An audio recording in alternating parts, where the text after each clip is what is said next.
नमस्कार, राज की बात में आपका स्वागत है। राजनीति में विश्वसनीयता बहुत जरूरी है। या तो जनता के प्रति आपके ऐसे नजरिए हों जिससे जनता का विश्वास आपके प्रति हो, तभी आप राजनीति में सरवाइव कर पाओगे। या सहयोगी पार्टियों के प्रति आपका नजरिया, आपका तरीका ऐसा हो जिसके कारण आपके ऊपर अपने ही सहयोगी पार्टी का भरोसा बढ़ सके। लेकिन कुछ पार्टियां ऐसी है जो हर समय मौके की तलाश करती है, यानी उनकी पॉलिटिक्स अपॉर्चुनिटी वाली होती है। जब जरूरत पड़े सहयोग कर दो, जब मंत्री बनाना हो सहयोग कर दो, जब चुनाव आए तो उस समय ब्लैकमेलिंग करो। नेगोशिएशन के बाद का स्तर शुरू हो जाता है और उसके बाद जब चुनाव का परिणाम आए तो उसके बाद भी इसी तरीके से ब्लैकमेल करना शुरू कर दो कि आपकी जरूरत सामने वाले को है तो आप उसके बदले हर तरह के कीमत वसूलेंगे। लेकिन जब आपकी जरूरत सामने वाले को न है तो उस समय क्या वो दूसरी पार्टी भी आपके साथ अच्छे संबंधों के साथ आगे बढ़ेगी? यही स्थिति महाराष्ट्र के अंदर चल रही है। एक बार उद्धव ठाकरे ने वो काम किया, अपॉर्चुनिटी ऐसी दिखाई कि अपॉर्चुनिस्ट पॉलिटिक्स करते करते आज उनका हाल ऐसा हो गया है। दूसरी तरफ एकनाथ शिंदे वही काम कर रहे हैं जो उद्धव ठाकरे ने किया और भारतीय जनता पार्टी कुछ दिन से केवल वेट एंड वॉच की नीति पर थी, क्योंकि भारतीय जनता पार्टी के शीर्ष नेतृत्व से लेकर अलग अलग स्टेट के लीडरशिप तक यही बात चलती है कि हमने सारे सहयोगी पार्टियों के साथ अच्छे संबंध रखे। हमने कभी किसी के साथ अपॉर्चुनिटी के लेवल पर काम नहीं किया कि जब उनकी जरूरत हो उनको साथ रखो, जब जरूरत नहीं हो उनको दूर कर दो। ऐसी राजनीति नहीं की। जितनी भी पार्टियां एनडीए छोड़कर गई या फिर एनडीए में वापस आई, सबके साथ ऐसा ही हुआ। चाहे अकाली दल की राजनीति पंजाब में हो, वो भी भारतीय जनता पार्टी एनडीए के गठबंधन से बाहर हुई। भारतीय जनता पार्टी ने नहीं कहा, चाहे एक ही सांसद उनके क्यों न हो, मंत्री वो कैबिनेट में बनाए गए, लेकिन फिर भी भारतीय जनता पार्टी ने ये नहीं कहा कि हम पंजाब में आपके साथ संबंध तोड़ते हैं। नीतीश कुमार के साथ भी ऐसा ही हुआ। कई बार वो एनडीए से अलग हुए लेकिन फिर वापस आए। उनको प्रॉमिस किया गया था कि आपके ही सीएम के नेतृत्व में बिहार का चुनाव लड़ा जाएगा और चुनाव परिणाम कैसा भी हो आप ही सीएम बनेंगे। वो चीफ मिनिस्टर हैं, चाहे सबसे बड़ी पार्टी भारतीय जनता पार्टी क्यों ना हो। जबकि भारतीय जनता पार्टी के पास बिहार में भी वो तरीके हैं कि नीतीश के बाहर होने के बावजूद वो अपने दूसरे छोटी पार्टियों के सहयोग से सरकार बना लेगी। महाराष्ट्र में उद्धव ठाकरे के साथ भी ऐसा ही किया गया। हर बार महाराष्ट्र में जबकि उद्धव ठाकरे की पार्टी बड़ी थी तो उस समय बाला साहब ठाकरे के समय शिवसेना को तवज्जो दी गई, उन्हीं का चीफ मिनिस्टर बनाया गया। जब धीरे धीरे भारतीय जनता पार्टी का आधार बड़ी पार्टी बनी तो फिर शिवसेना को कंप्रोमाइज करना पड़ा और उद्धव ठाकरे ने उस समय भी कई बार ऐसा हुआ कि वो भाजपा के साथ गठबंधन तोड़े लेकिन फिर भी साथ आए। लेकिन उस समय तक ये लग रहा था कि अपनी अपनी पार्टी को ज्यादा बड़ा आधार देने के लिए उद्धव ठाकरे ऐसा कर रहे हैं। चाहे 2014 का विधानसभा चुनाव हो, विधानसभा चुनाव के बाद सरकार बनाने में समर्थन देने के लिए 1 साल का लंबा समय लेना हो, चाहे बीएमसी का चुनाव हो जहां पर 2017 में दोनों पार्टियों का गठबंधन टूट गया। लेकिन गठबंधन टूटने के बावजूद, अलग अलग चुनाव लड़ने के बावजूद जब परिणाम सामने आए उद्धव ठाकरे की पार्टी को समर्थन दिया गया। लेकिन जब 2019 में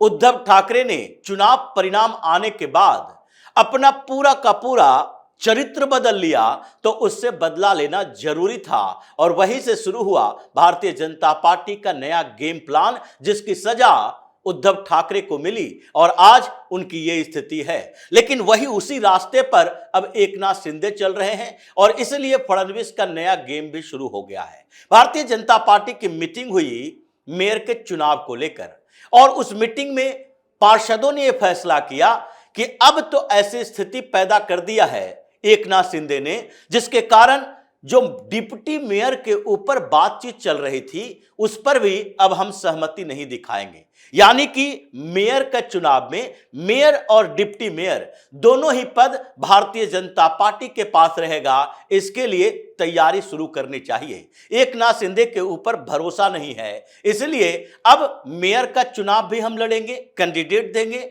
और डिप्टी मेयर का चुनाव भी लड़ेंगे। अगर इस बीच एकनाथ शिंदे सरेंडर करते हैं तो स्थितियां बदल सकती है, लेकिन हमने फैसला ले लिया है, अब इसी रास्ते पर चलना है और एकनाथ शिंदे को अब किसी तरह का ऑफर भी नहीं देना है। अगर उनकी पार्टी की तरफ से मैसेज आता है, सामने से आकर वो बात करते हैं तो उसके बाद देखा जाएगा, लेकिन अभी तक यही फैसला हुआ है कि एक बार उन्हें समझा दिया गया, वार्निंग दे दी गई, कह दिया गया कि आप अलायंस के कंफ्यूजन को दूर करें, लेकिन वो अगर पटरी पर नहीं आ रहे हैं तो इसके बाद विकल्प यही है कि उनको अपने रास्ते पर जाने दीजिए और हमें अपने रास्ते पर जाना है। क्योंकि मेयर के चुनाव में जितने भी विकल्प हैं उसमें कहीं भी एकनाथ शिंदे की पार्टी फिट नहीं बैठती। अगर मेयर के कैंडिडेटों की संख्या बढ़ती है तो भी भारतीय जनता पार्टी को फायदा, क्योंकि यूबीटी, एमएनएस और कांग्रेस के बीच भी कुछ अच्छा नहीं चल रहा।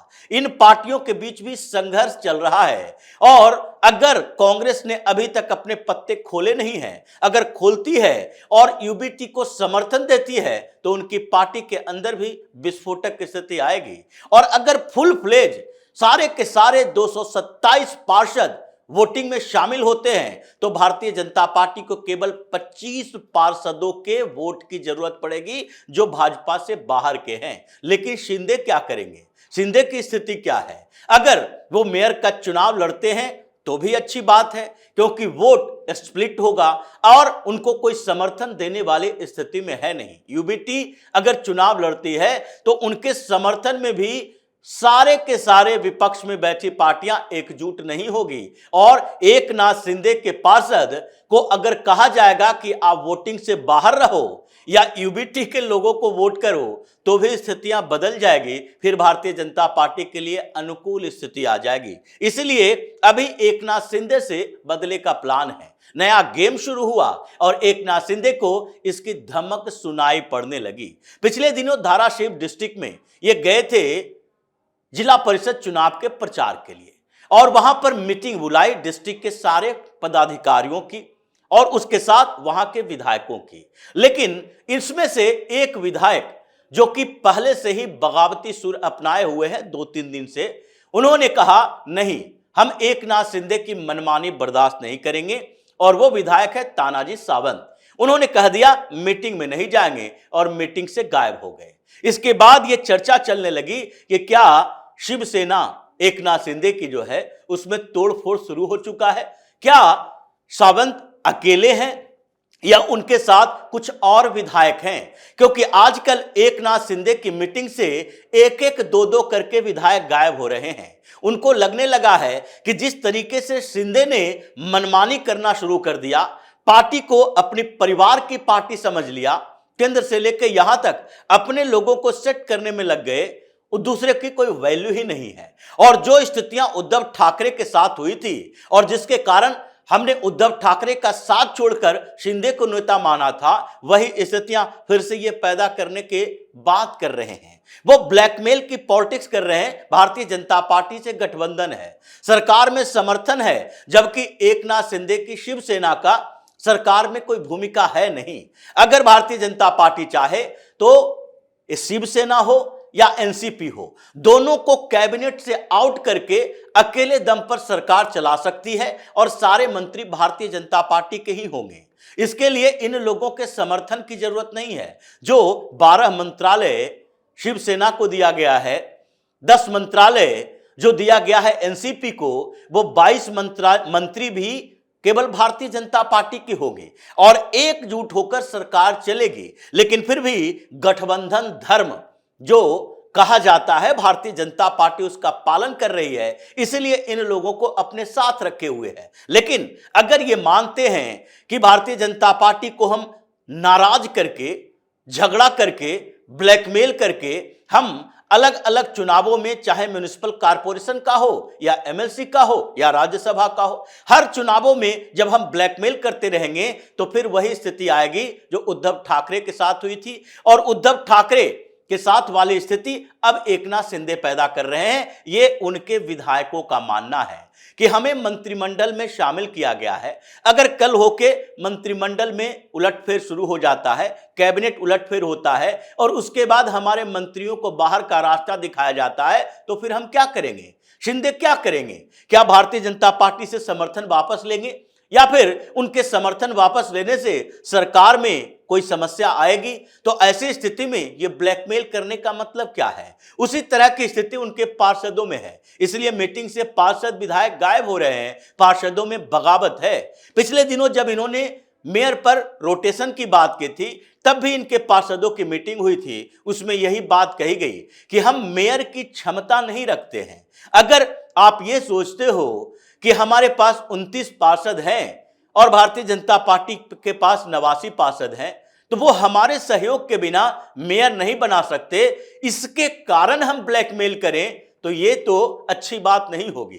क्योंकि अगर देवेंद्र फडणवीस ने दूसरे पार्षदों के सहयोग से या फिर यूबीटी के सहयोग से ही, जो उद्धव ठाकरे आजकल कंफ्यूजन में हैं कि एकनाथ शिंदे को साइड करने के लिए, मुंबई से बाहर करने के लिए हमें अगर भाजपा से सहयोग की जरूरत उसे पड़े तो हम देने के लिए तैयार हैं, तो फिर हम क्या करेंगे?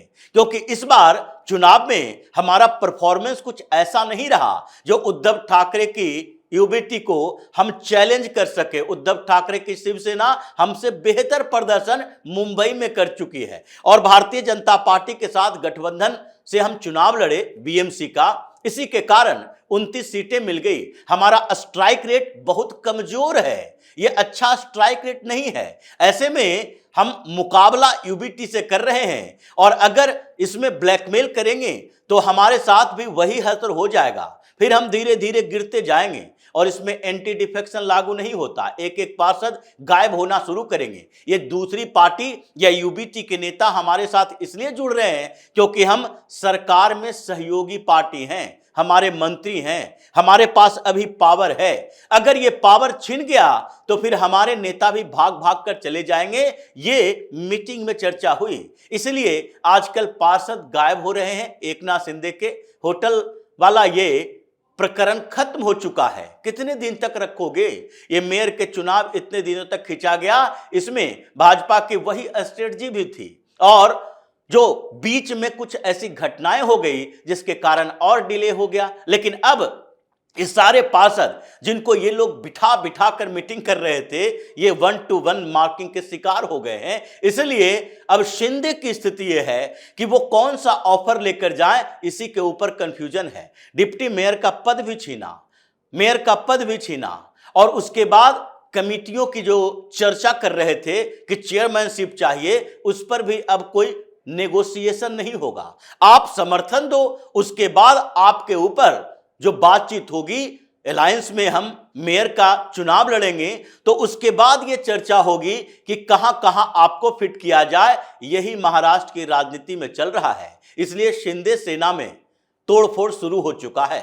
विधायक गायब होने लगे हैं मीटिंग से, विद्रोही तेवर दिखाने लगे हैं। कैबिनेट में जो मंत्री बने हुए हैं, एकनाथ शिंदे से इधर उधर देखने ताकने लगे हैं कि अगर इन्होंने कुछ ऐसा कर दिया जिससे गठबंधन टूटने की संभावना बढ़े तो हम पार्टी भी तोड़ सकते हैं। पार्षद भी ये सोच रहे हैं कि जब हमारे पास मेयर बनाने की क्षमता नहीं है तो फिर इतने ब्लैकमेल पॉलिटिक्स करने की जरूरत क्या है? हमें एकमुश्त होकर समर्थन देना चाहिए, इसलिए वो भी गायब हो रहे हैं। स्थिति बदल चुकी है, फडणवीस का गेम शुरू हो चुका है। तो इसी तरह की खबरों के साथ फिर से हाजिर होंगे। तब तक के लिए बने रहिए हमारे साथ और देते रहिए हमें सहयोग, ताकि इसी तरह की खबर हम आपके लिए लाते रहें। धन्यवाद।